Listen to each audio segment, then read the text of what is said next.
बिस्मिल्लाहिर्रहमानिर्रहीम। अस्सलाम वालेकुम। मैं हूं असद और आप देख रहे हैं असद इलेक्ट्रिकल।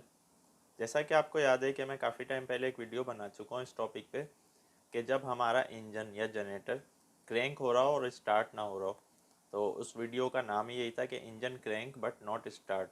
तो इस सूरत में हमें किस तरह से ट्रबल शूट करना होता है। अक्सर लोग मुझसे बार बार ये क्वेश्चन भी पूछते हैं कि हमें कैसे पता चलेगा कि इंजन के सिस्टम में एयर है या नहीं, फ्यूल सिस्टम में। और इसका क्या तरीका है कि अगर हमने एयर निकाल दी है, कम्प्लीटली एयर हमारे फ्यूल सिस्टम से रिमूव हो चुकी है, उसके बावजूद भी इंजन स्टार्ट नहीं हो रहा, तो इसके पीछे क्या क्या रीज़न होती हैं, आज की वीडियो में हम इसको देखेंगे। सबसे पहली चीज़ जो जहन में रखने की वो ये कि हमारे डीजल के सिस्टम में एयर है, यानी इसको मेजर करने के लिए या इसको देखने के लिए कि कम्प्लीटली एयर रिमूव हो चुकी है, यानी हमारे पास कोई ऐसा स्पेशल टूल या स्पेशल इक्विपमेंट नहीं होता। इसको हम एक्सपीरियंस के ज़रिए से ही, और इसकी कुछ सिम्टम्स होते हैं, जैसा कि फ्यूल में हमें बबल्स नज़र आ रहे होते हैं। तो जब तक वो बबल्स ना रिमूव हो जाएं, कम्प्लीटली फ्यूल जो है वो प्रॉपरली लिक्विड की शक्ल में ना आ जाए, उस वक्त तक हमें एयर रिलीज़ करनी होती है। अब सवाल ये पैदा होता है कि हमने एयर तो रिमूव कर दी है लेकिन फिर भी इंजन स्टार्ट नहीं हो रहा, तो उसके पीछे क्या रीज़न होती है। तो सबसे पहले हम आएंगे कि इंजन क्रैंक तो हो रहा है, तो इसका मतलब है कि बैटरी हमारी ओके है। अच्छा, दूसरी चीज़ है कि इंजन स्टार्ट नहीं हो रहा, तो इसका जो स्टार्टिंग कमांड आ रही है, चाहे वो कोई कंट्रोलर लगा हुआ है, चाहे वो खाली की स्विच लगा हुआ है उधर, या जो भी इंजन का स्टार्ट स्टॉप सिस्टम है, जहाँ से भी इंजन की स्टार्टिंग कमांड आ रही है, सबसे पहले हमें देखना है कि वो अपनी आउटपुट दे रहा है फ्यूल सिस्टम को एनर्जाइज होने के लिए या नहीं। यानी कि हम मान लेते हैं कि हमारा एक पैनल है, वो आउटपुट दे रहा है, तो वो आउटपुट कहाँ जाती है, वो सबसे पहले जाती है रिले में, जिसको हम FCR या CR कहते हैं, कंट्रोल रिले या FCR, फ्यूल कंट्रोल रिले। इस पर भी मैं वीडियो बना चुका हूँ। इस रिले का काम ये होता है कि जैसे ही इंजन स्टार्ट होने की तरफ जा रहा है, तो ये रिले एनर्जाइज होकर हमारे फ्यूल सिस्टम को एनर्जाइज कर देती है, ताकि फ्यूल सिस्टम हमारा ओपन हो जाए। अच्छा, अब इस रिले ने तो काम कर लिया लेकिन इंजन स्टार्ट नहीं हो रहा, तो इसका मतलब क्या है कि इस रिले के आगे जो चीज़ लगी हुई है हमें उसको देखना है। अब अगर हमारा इंजन फ्यूल पंप टाइप वाला है, तो उसके फ्यूल पंप पे एक सोलेनाइड लगा हुआ होता है। तो जब तक वो सोलेनाइड एनर्जाइज नहीं होगा, हमारा जो फ्यूल सिस्टम है वो ऑन नहीं होगा। अच्छा, अब फ्यूल सोलेनाइड तक पावर जा रही है फिर भी नहीं हो रहा, तो सोलेनाइड का अपना प्रॉब्लम भी हो सकता है कि सोलेनाइड काम ही नहीं कर रहा है। फिर दूसरी चीज़ ये होती है कि अगर इंजन ECM टाइप है, तो वही रिले, कंट्रोल रिले या FCR, fuel control relay, command देती है हमारे ECM को। तो जब तक हमारा ECM एनर्जाइज नहीं होगा तो इंजन स्टार्ट नहीं होगा।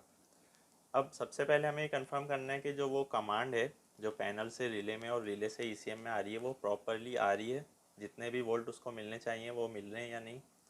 उसके बाद फिर हम देखेंगे कि हमारा ECM खुद काम कर रहा है या नहीं। तो ECM का भी फॉल्ट हो सकता है, इसी तरह वायरिंग का फॉल्ट हो सकता है, इसी तरह कुछ जनरेटर्स में, कुछ इंजन्स में फ्यूल के सिस्टम की जो कंट्रोल वायरिंग है वहाँ पर फ्यूज़ भी होते हैं। जैसा कि कमिंस में मैंने देखा है कि वायरिंग के बीच में ही फ्यूज़ लगाए हुए होते हैं। तो अगर वो फ्यूज़ बर्न हो गया, डैमेज हो गया, तो भी हमारा जो सिस्टम है वो ओपन रहेगा, इलेक्ट्रिकल सिस्टम जो है वो ओपन रहेगा, ओपन सर्किट हो जाएगा। तो ये चीज़ वेरीफाई करने के लिए हमारे पास सबसे पहले तो हमें ड्राइंग चाहिए होती है। अगर ड्राइंग नहीं है तो फिर हमें वायर को विजुअली उसको ट्रेस आउट करते हुए जाना होता है कि मसलन पावर विज़र्ड है या EMCP है या डीप सी है, कोई सा भी मॉड्यूल है, वहाँ से फ्यूल की जो कमांड है वो कौन से वायर से निकल रही है, कौन से टर्मिनल से, उसका वायर नंबर क्या है, फिर वो कहाँ जा रही है, वो कंट्रोल रिले में जा रही है क्या, उससे पहले वो एमरजेंसी से होती हुई जा रही है, एमरजेंसी के नॉर्मली क्लोज कॉन्टेक्ट से भी होती हुई जा रही होती हैं अक्सर। इसी तरह फिर कंट्रोल रिले में जो जा रही है वो रिले सही है या नहीं, फिर वो रिले जब काम करती है तो वो आउटपुट दे रही है, फिर वो आउटपुट कहाँ जा रही है। तो इस तरह से हमें ट्रेस आउट करना होता है। अच्छा, ये सारी चीज़ें हमने चेक कर ली कि हमारा फ्यूल सिस्टम भी ओके है, हमने एयर भी रिमूव कर दी है, हमारी वायरिंग भी कम्प्लीटली ओके है, और जो कमांड है यानी जो इलेक्ट्रिकल सप्लाई है वो एंड तक जा रही है, चाहे वो सोलिनाइड है, ECM है या कोई भी फ्यूल कंट्रोल सिस्टम लगा हुआ है। उसके बावजूद भी इंजन स्टार्ट नहीं हो रहा, तो क्या रीज़न हो सकती हैं। एक दो रीज़न और हैं। ज़्यादातर पर्किंस में मैंने ये देखा है कि इनक्लोजर पे हमारे एक इमरजेंसी बटन लगा हुआ होता है। एक तो कंट्रोल पैनल के साथ होता है, एक इनक्लोजर पे जनरेटर के साइड्स में किसी तरफ भी उन्होंने लगाया हुआ होता है। अक्सर ये होता है कि अगर वो किसी ने प्रेस किया हुआ हो तो उसका अलार्म भी नहीं आता, पावर विजट पे, और इंजन क्रैंक भी होता है। हालांकि एमरजेंसी अगर हमारा प्रेस हुआ हो तो इंजन को क्रैंक भी नहीं होना चाहिए। कैटरपिलर में तो बिल्कुल इंजन स्टार्ट ही नहीं होगा और वो कमांड दे देगा कि एमरजेंसी स्टॉप जो है वो एक्टिवेट हुआ है। लेकिन पर्किंस में मैंने ये देखा है कि उसमें अलार्म भी नहीं आ रहा होता और इंजन क्रैंक भी हो रहा होता है, लेकिन फ्यूल सिस्टम उसका ऑन नहीं हो रहा होता। तो इसका मतलब ये होता है कि वो एमरजेंसी सिर्फ और सिर्फ फ्यूल सिस्टम पे ही लगा हुआ होता है। तो एक रीज़न ये हो सकती है पर्किन जनरेटर में, और दूसरी रीज़न है air shut off. Air shut off की वजह से इंजन क्यों स्टार्ट नहीं होगा? अगर इंजन को एयर मिल ही नहीं रही, यानी हमने एयर के जो शट ऑफ वॉल हैं वो क्लोज कर दिए हैं, तो अब आप उसको फ्यूल देते रहे, इंजन स्टार्ट ही नहीं होगा। चूँकि डीजल इंजन को स्टार्ट होने के लिए फ्यूल और एयर दोनों चीज़ें चाहिए होती हैं। तो एयर शट ऑफ वॉल अगर आपके क्लोज हैं किसी भी वजह से, तो आप इंजन को स्टार्ट करते रहेंगे, वो खाली क्रैंक होगा, स्टार्ट नहीं होगा। एक रीज़न दूसरी ये भी हो सकती है।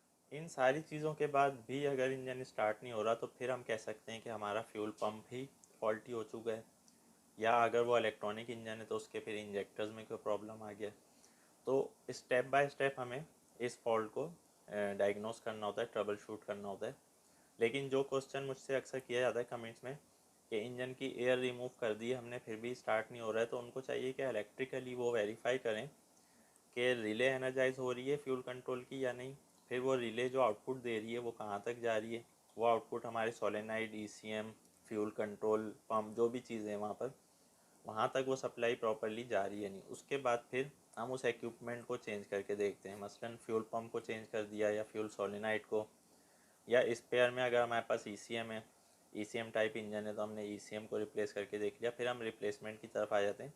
लेकिन पहला स्टेप ये होता है कि आप वायरिंग को डायग्नोस करें और डीसी वोल्ट मीटर के ज़रिए से ये चीज़ वेरीफाई करें कि जो बैटरी की सप्लाई है जहाँ तक वो जानी चाहिए वो पूरी जा रही है या नहीं, उसमें वोल्टेज तो ड्रॉप नहीं हो रहा। अक्सर हार्नेस की ख़राब कंडीशन की वजह से वोल्टेज भी ड्रॉप हो जाते हैं। रिसेंटली ये हमने एक फॉल्ट इसी तरह डायग्नोस किया था कि उसमें सोलेनाइड को जितने वोल्टेज मिलने चाहिए थे उससे थोड़े कम मिल रहे थे, तो वो ऑपरेट नहीं हो रहा था। और वो वोल्टेज कम क्यों हो रहे थे? वायर्स में कोरोजन आया हुआ था। चूँकि वायर्स के दरमियान में कनेक्टर्स लगे हुए होते हैं, कनेक्टर में कोरोजन की वजह से वहाँ पर हमारे वोल्टेज भी ड्रॉप हो जाते हैं। तो एक रीज़न ये भी होती है। तो उम्मीद है कि इस तरह से आप अगर चेक करेंगे तो आपको कोई ना कोई फॉल्ट ज़रूर मिलेगा। लेकिन इन सब चीज़ों के बाद भी अगर इंजन स्टार्ट नहीं हो रहा फिर भी कोई प्रॉब्लम हो सकता है, उसको फिर हम मेजर प्रॉब्लम कहेंगे। उसके लिए फिर मैकेनिकली उसकी पूरी इंस्पेक्शन होगी। तो बहुत सारी रीज़न्स होती हैं, लेकिन जो आज की वीडियो का टॉपिक था वो मैंने तकरीबन कवर कर लिया है। उम्मीद है आज की वीडियो आपको पसंद आई होगी। कोई भी आपका क्वेश्चन या कन्फ्यूजन है कमेंट में पूछ सकते हैं। इंशाल्लाह नेक्स्ट वीडियो में नए टॉपिक के साथ आएंगे। जब तक के लिए इजाज़त दीजिए। अल्लाह हाफ़िज़।